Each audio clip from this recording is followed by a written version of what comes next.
Welcome to the ADHD Vantage YouTube, and today's video is going to be a recap of my very first week taking Elvanse ADHD medication. And it's been a bit of a roller coaster. Not anything bad that's come of it, but there's definitely been sort of I don't even want to say emotions. I don't want to make it seem like a bad thing, but there's been times where I didn't think the medication was for me. Not because I was hating it, but I wasn't getting the sort of basically the mental calmness that I wanted, and then I had a really good few days. But let's roll it back. So I think let's talk about the positives, and I've actually wrote some notes down on my phone, so we'll pull those up. So it really has been a roller coaster, and the first 3 days I felt very stimulated, almost like I drank way too much caffeine, but I wasn't really getting any of the other effects, like the good parts of it. And also, definitely the first day, I remember coming home from the gym and I was all over the place. Like, I couldn't stop moving. I was moving too fast. It was a bit of a weird feeling to have, really weird feeling to have. And luckily that subsided. That only lasted for a few hours, and it was obviously my body just getting used to the medication. But then once that sort of subsided, and I did definitely start to notice there was an increase in my ability to focus. And as the days went on, there was like a calmness to my demeanour. Now, what I will say is this is not a miracle drug where you've changed your brain, which is stupidly of me. I actually had sort of that in my head, I think. So I didn't openly say that to myself or think that, but I just thought it was going to be such a big change. I've heard so many people say it's like walking around in the world without glasses on, and then you put your glasses on and you can see again. It's just not doing that for me, not currently anyway. But let's talk about the good then. So, definitely more focused, and at times I'm still very scattered. But if I say to myself I'm going to dial in and do that, I'm dialing in and doing that, whatever that task is. And that's something that I didn't really have the focus for before. So even if this wasn't a long term thing for me, I think if I could take it on occasion to dial into some work I needed to do, it would definitely have a positive impact there, for sure. I've definitely been calmer as well. So there's been no real issues there. And don't get me wrong, I'm not like an angry person, but I can definitely get mine's more of a I take things a bit too personally, and that could be, I'm not talking like in relationships, I'm talking about at work. It could be, I don't know, maybe something like a glancing comment that someone said and they didn't even mean it to be that way. And it will sit in my brain a little bit. Um, so it's not like anything crazy, but I've not really had any of those this week. I felt just the ability to let things go. Oh, it's quite hard to gauge that one because it's not like a big part of my life at all, but it's sort of something that I really did want to eradicate. And there's been no energy crashes this week. And this is a bit twofold because my doctor told me not to drink caffeine. And sorry, doctor, I have drunk some caffeine, but I've definitely lowered my caffeine consumption considerably. In particular, I've not had any sort of pre-workout drinks to go to the gym, which they have like loads and loads of caffeine in, so I've dumped those out. And what I was finding with those, even though they've got the same amount as like 4 or 5 cups of coffee, that I was ready to go to sleep an hour, well, probably not an hour, maybe 2 3 hours after having it. I would have such a big crash and I could easily go to sleep. But I've not had any of that this week. And it's funny, I'm at work this week, and sometimes I'd get to like 3:30 at work and I'd be tired. And I normally finish around 4, depending on how much work there is.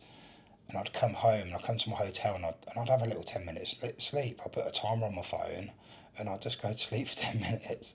That's how tired I've been, but there's been none of that this week. So they're really, really good things. Um, but I think the overarching feeling I'm left with after my first week is is this medication really for me? Because it hasn't been the night and day change. I think most of the changes have been to me being able to focus, and I wouldn't say that's firstly, I wouldn't say that's ever been a really bad part of my ADHD. Um, so, is it really worth me taking the medication if that's all it's going to bring me? I don't think so. And the second part is I try not to put too much like anticipation on how you're going to feel. I think this week I recorded the video. I think it was on week 3, and I said, "Oh, I'm not getting anything out of this. It's really not giving me anything." And then the next day, all of a sudden, I had like an amazing day. I think it was the first day I came back to work, and I just had this like incredible feeling, and I don't know where it came from. It was almost like the days when you're really happy. It was like that plus a little bit more. And well, we know what's in these tablets. It's dexamphetamine, isn't it? So maybe it was just a little boost from that. I'm not entirely sure where that came from. And it's these situations are so hard to gauge because they are so independent of each other. Like I say, I probably I have definitely been in a good mood all week, but thinking back prior to medication, it's not as if I was at work in a bad mood either. I'd probably say I'm in a very similar mood to that I always am, but I just feel a little bit better.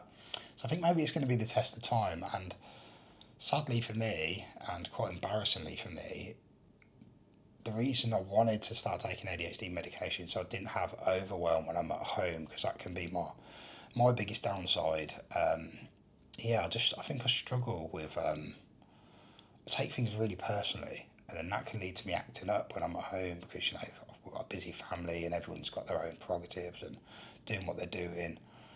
So it's difficult, and it's not on them, it's purely on me. So I'm kind of hoping it's going to just mellow me out in that respect a little bit. But yeah, I think time will tell that one. I think the last little note I've got down here is about appetite. Now, there's two sides to this as well, because I'm actively trying to put some weight on at the moment. And just some context, my weight's been hovering around like 12 stone, 12 pound. It's been hovering about there, and it's been creeping up. I've been eating 3,200 calories, and it was creeping up like probably about a pound a week, which is just where I needed it to be. And I noticed this week my weight was just going down, so I was clearly burning more calories than I was eating, and I was still eating 3,000. I started eating 3,400 at the start of the week, and now I've just stopped tracking my calories, and I've just been to Nando's and ate 2,000 calories worth of food in my evening meal, and I've probably already had another 2,000 throughout the day, and my weight's just staying still. I must be eating at least 4,000 calories, so that's a genuine thing. And I would say it's hard for me because I eat like a robot. I'm eating to fuel my body for the gym, so I almost don't think I'm hungry. I just think, oh, it's this time I need to eat. But come to think of it, I've not really been that hungry either. So that's something to bear in mind. And I have seen that online. That's definitely one of the side effects of the medication. But yeah, hopefully this is give you some insight. I mean, it's not particularly useful, but it definitely has given me more focus. There's no downsides to it whatsoever of this medication that I've felt in the very first 7 days. It's all been good, but is it good enough for me to continue taking a medication?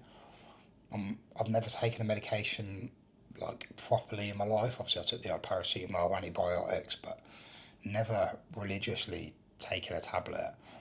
And I don't know if I'm that keen to do it, if this is the only impact it's going to have.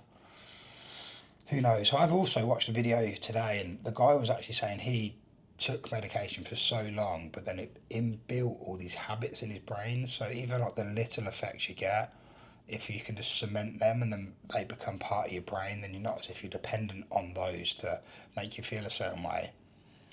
So maybe that's an argument for trying it. I think I will definitely do this course. I've got another 20 days left of this one. More than likely can order one more course after, and then we'll have to see where we're going. I don't know if you've seen any of my previous videos, but I'm getting absolutely robbed for the medication. So I paid like over £500 for the test to get tested privately, and then it's 300. I think it's for 330 or £350 per month supply of Elvanse, And that's because the tablets are £120 and the other charge is for a, a sit down with my doctor. So you have to have a review every month, which is absolutely wild. So as much as the money's not really that much of an issue, but it's a bit excessive, isn't it? So we'll have to wait and see. That's maybe me being a tight ass. Anyway, right, I've rambled on enough. Hopefully I've given you some insight. Could be helpful, might not be. Put your insight down below if you've got any feedback or any experiences you've had with ADHD meds. Be really interesting to know. Maybe it's because this style of medication is not quite right for me and there's a different type out there. I just don't know. But time will tell. We're going to give it a bit of time, see what happens. I've doubted the medication before and then been very surprised. So maybe the ADHD gods are going to do something to me tomorrow or the coming days. We'll see. All right, see you in the next one.